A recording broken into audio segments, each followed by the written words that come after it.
Vacancy video பார்த்துட்ருக்க எல்லோருக்கும் வணக்கம். Future life சேனலில் வேகன்சி வீடியோ பார்க்கறதுக்கு முன்னாடி ப்ளீஸ் சப்ஸ்கிரைப் பண்ணிக்கோங்க. சப்ஸ்கிரிப்ஷன் அப்படிங்கிறது இந்த சேனலை பொறுத்த வரைக்கும் ஒரு இம்பார்ட்டன்ட் ஆக்ஷன் தான். ஏன்னா நான் போடுற வேகன்சி வீடியோவுக்கு எப்போவுமே அப்ளிகேஷன் ஸ்டார்ட் டேட் ஒன்று இருக்குது, அப்ளிகேஷன் எண்ட் டேட் ஒன்று இருக்குது. அப்ளிகேஷன் எண்ட் டேட்டுக்கு முன்னாடி நான் போட்ட வீடியோ உங்களுக்கு கிடைச்சாதான் நீங்கள் அந்த வேலைக்கு குவாலிஃபைடாகவும் இன்ட்ரெஸ்டாகவும் இருந்தீங்கன்னா அப்ளை பண்ண முடியும். ஸோ நான் போட்ட வீடியோ உங்களுக்கு உடனுக்குடனே கிடைக்கணும்னா ப்ளீஸ் சப்ஸ்கிரைப் பண்ணிக்கோங்க. அதே மாதிரி உங்களுக்கு தெரிஞ்ச யாராவது வேலை தேடிட்டு இருக்காங்க, இல்லை ஃபைனல் இயர் படிச்சுட்டு இருக்காங்கன்னா அவங்களுக்கு இந்த சேனல் லிங்கை கொடுங்க, அவங்களையும் சப்ஸ்கிரைப் பண்ண சொல்லுங்கள். அது அவங்களோட பிரைட் ஃபியூச்சருக்கு ஒரு நல்ல ஸ்டார்டிங் பாயிண்ட்டாக இருக்கும். இன்றைக்கி நம்ம பார்க்க போகிறது ஐசிஎஃப் அப்படிங்கிற இன்டெக்ரல் கோச் ஃபேக்ட்ரி சென்னை. இவங்க மினிஸ்ட்ரி ஆஃப் ரயில்வேஸுக்கு கீழே இருக்காங்க. இவங்க அனௌன்ஸ் பண்ணியிருக்கிற 1010 வேகன்சிக்கான நம்ம நோட்டிஃபிகேஷனை தான் இன்றைக்கி வீடியோவாக பார்க்க போகிறோம். இந்த வீடியோவில் நீங்கள் வந்துட்டு என்னென்ன வேகன்சி இருக்குது, என்ன குவாலிஃபிகேஷன் அப்படிங்கிறத பார்க்கறதுக்கு முன்னாடி ஒரு முக்கியமான விஷயம் சொல்லிடுறேன். இது அப்ரெண்டிஸ் வேகன்சி, இதுக்கு சேலரியும் உண்டு. இந்த அப்ரெண்டிஸ் வேகன்சி பார்த்தீங்கன்னா 1010 வேகன்சி ஓப்பனாக இருக்குது. இது ஐடிஐ நான் ஐடிஐ ரெண்டுமே படித்தவங்களுக்கானது. ஸோ இந்த அப்ளிகேஷன் ஸ்டார்ட் ஆனது 12th July 2025. Online application close ஆக போகிற date 11th August 2025.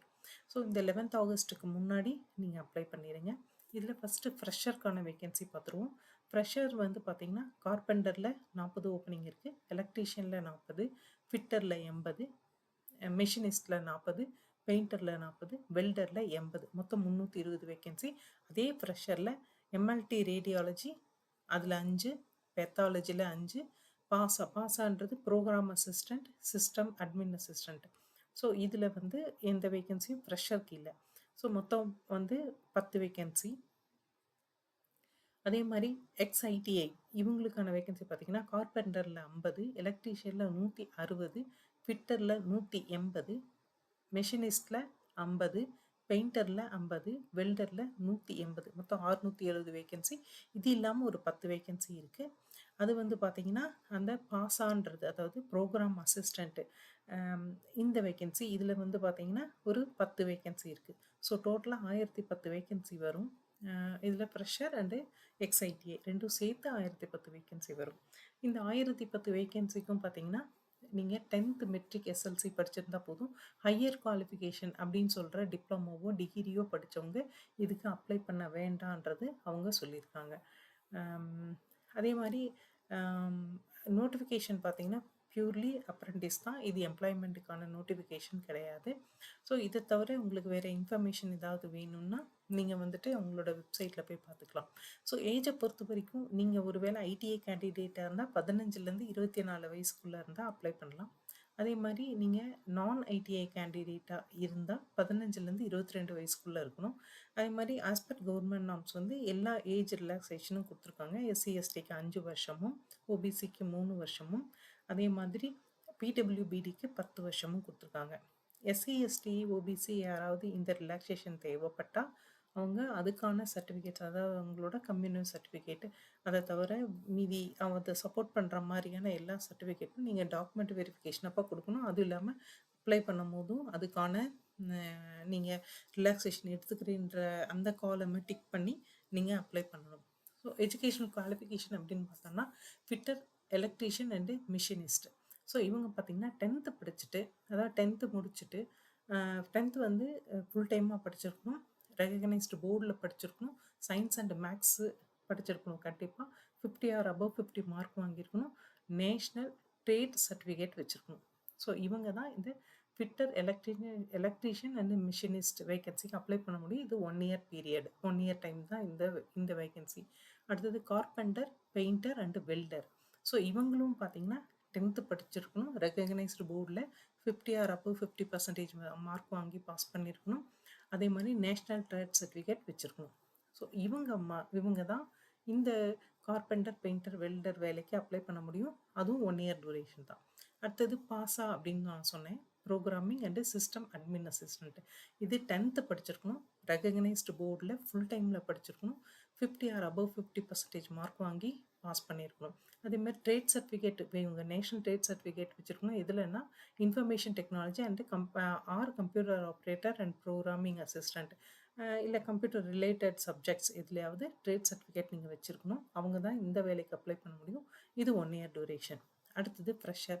ஃப்ரெஷர்ல fitter, electrician and machinist. இவங்க பார்த்தீங்கன்னா 10th வந்து 50 ஆர் அபவ் 50 ரெகக்னைஸ்டு போர்டில் ஃபுல் டைமில் படிச்சிருக்கணும். சயின்ஸ் மேக்ஸ் வந்து கண்டிப்பாக படிச்சிருக்கணும். இது வந்து 2 இயர்ஸ்க்கான ட்ரைனிங் இவங்களுக்கு. அடுத்தது கார்பெண்டர், பெயிண்டர். இதுவும் வந்துட்டு 10th ரெகக்னைஸ்டு போர்டில் ஃபுல் டைமில் 50 ஆர் அபவ் 50 மார்க் வாங்கி நீங்கள் பாஸ் பண்ணியிருக்கணும். அவங்க வந்துட்டு கார்பெண்டர் அண்ட் பெயிண்டர் வேலைக்கு ஃப்ரெஷர் கீழே அப்ளை பண்ணலாம். இதுவும் 2 இயர்ஸ் உங்களுக்கு வந்து இந்த வேலை வந்து இருக்கும். அடுத்தது வெல்டர். வெல்டரும் வந்து 10th படிச்சிருக்கணும். ரெகக்னைஸ்டு போர்டு அதே மாதிரி full time 50 or above 50 mark வாங்கியிருக்கணும். அவங்க 1 இயர் 3 மந்த்ஸ்க்கு இந்த ஒர்க் வந்து அவங்களுக்கு அலாட் பண்ணுவாங்க. அடுத்தது எம்எல்டி, ரேடியாலஜி அண்ட் பெத்தாலஜி. இது பார்த்தீங்கன்னா 10th படிச்சிருக்கணும். 10th படிச்சுட்டு அதாவது ஃபிசிக்ஸ், கெமிஸ்ட்ரி, பயாலஜி இருக்கிற அந்த சயின்ஸ் குரூப் வந்து 10th முடிச்சிருக்கணும். 1 இயர் 3 மந்த்ஸ் வந்து இவங்களுக்கு இந்த வேலை வந்து உறுதியாக கிடைக்கும். ஆன்லைன் அப்ளிகேஷன் பார்த்தீங்கன்னா முடியறது 11th ஆகஸ்ட்டு. ஸோ 11th ஆகஸ்ட்டுக்கு முன்னாடியே நீங்கள் அப்ளை பண்ணிடுங்க. இந்த வெப் போர்ட்டல் போயிட்டு அப்ளிகேஷனை ஃபஸ்ட்டு வந்து நோட்டிஃபிகேஷன் படித்து அண்டர்ஸ்டாண்ட் பண்ணிக்கிட்டு அதுக்கப்புறம் அப்ளிகேஷன் போடுங்க. அதே மாதிரி அப்ளிகேஷன் போடுறதுக்கு முன்னாடி உங்களோட குவாலிஃபிகேஷன் சர்டிஃபிகேட்டு, அதே மாதிரி ரீசெண்ட் பாஸ்போர்ட் சைஸ் ஃபோட்டோகிராஃப் இது எல்லாமே ஸ்கேன் பண்ணி எடுத்து வச்சுக்கோங்க. எடுத்து வச்சுக்கிட்டு அதுக்கப்புறமா அப்ளை பண்ண ஆரம்பிங்க. நீங்கள் அப்ளை பண்ணும்போது உங்களுக்கு சிஸ்டம் ஜென்ரேட்டர் ஒரு ரெஜிஸ்ட்ரேஷன் ஐடி வரும். அதுதான் உங்களை வந்து ஐடியாக நீங்கள் வந்து பின்னாலையும் நீங்கள் யூஸ் பண்ணலாம். பாஸ்வேர்டு அப்படிங்கிறது உங்களோட டேட் ஆஃப் பர்த், அதாவது உங்களுடைய டேட், நீங்கள் பிறந்த டேட்டு, அப்புறம் மந்த்து, இயர். இப்போ அதாவது ஒரு வேளை நீங்கள் வந்துட்டு எப்படின்னா ஒரு 14th நவம்பர் 2002 பிறந்திருக்கீங்க அப்படின்னா உங்களோட பாஸ்வேர்ட் 14/11/2002. இதே வந்து நீங்கள் ஒரு வேளை 7th அதே மாதிரி வந்துட்டு ஜான்வரி 2003 பிறந்திருக்கீங்க அப்படின்னா உங்களோட பாஸ்வேர்டு வந்து 07.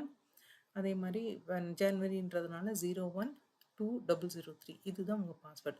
ஸோ இந்த மாதிரி நீங்கள் எடுத்துக்கணும். ரிஜிஸ்ட்ரேஷன் ஐடி தான் உங்களுடைய லாகின் ஐடியாக இருக்கும். இதுதான். அதே மாதிரி அப்ளிகேஷன் அப்படின்னும் போது 100 rupees வந்து நீங்கள் அப்ளிகேஷன் ஃபீஸாக வந்து கட்ட வேண்டியிருக்கும். இதே வந்து எஸ்சி, எஸ்டி, பிடபிள்யூபிடி உமன் கேண்டிடேட்டாக இருந்தால் அந்த 100 rupeesம் அப்ளிகேஷன் ஃபீஸாக இல்லை. அதே மாதிரி இந்த அப்ளிகேஷன் ஃபீஸ் ஒன்ஸ் கட்டினது தான் ஆன்லைன் பேமெண்ட்டு. இதை எந்த விதத்துலையும் அவங்க ரீஃபண்ட் பண்ண மாட்டாங்க. இது நான் ரீஃபண்டபுள். இந்த அந்த கான்ட்ராக்டில் நீங்கள் உள்ளே போயிட்டீங்க அப்படின்னா அந்த 1 இயரோ இல்லை 1 இயர் 3 மந்த்ஸோ இல்லை 2 இயர்ஸோ நீங்கள் கண்டிப்பாக வந்து அங்கே ஒர்க் பண்ணி ஆகணும். அதே மாதிரி எந்த விதத்துலையும் நடுவில் நீங்கள் வந்து வித்ட்ரா பண்ணிட்டு வர முடியாது. வித்ட்ரா பண்ணிட்டு வரணும் அப்படின்னு நீங்கள் நினச்சி ட்ரை பண்ணீங்க அப்படின்னா அதுக்குரிய அவங்க கேட்குற உங்கள் ட்ரைனிங் பீரியடுக்கான அவங்க கேட்குற அமௌண்ட்டை நீங்கள் திருப்பி ரீபே பண்ண வேண்டியிருக்கும். அதே மாதிரி டாக்குமெண்ட் வெரிஃபிகேஷன் அப்போ உங்களோட ஒரிஜினல் டிசியை நீங்கள் கண்டிப்பாக காமிக்கணும். அது வெரிஃபிகேஷனுக்கு நீங்கள் காமிச்சா மட்டும்தான் உங்களோட அப்ளிகேஷன் வேலிடு.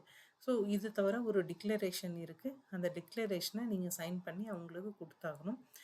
இவங்களோட அஃபிஷியல் வெப்சைட் பார்த்தீங்கன்னா https://pb.icf.gov.in இதுதான் அவங்களோட அஃபிஷியல் வெப்சைட். என்னோட வீடியோஸை பொறுத்த வரைக்கும் நான் அஃபிஷியல் வெப்சைட் தவிர வேறு வெப்சைட் தரமாட்டேன்.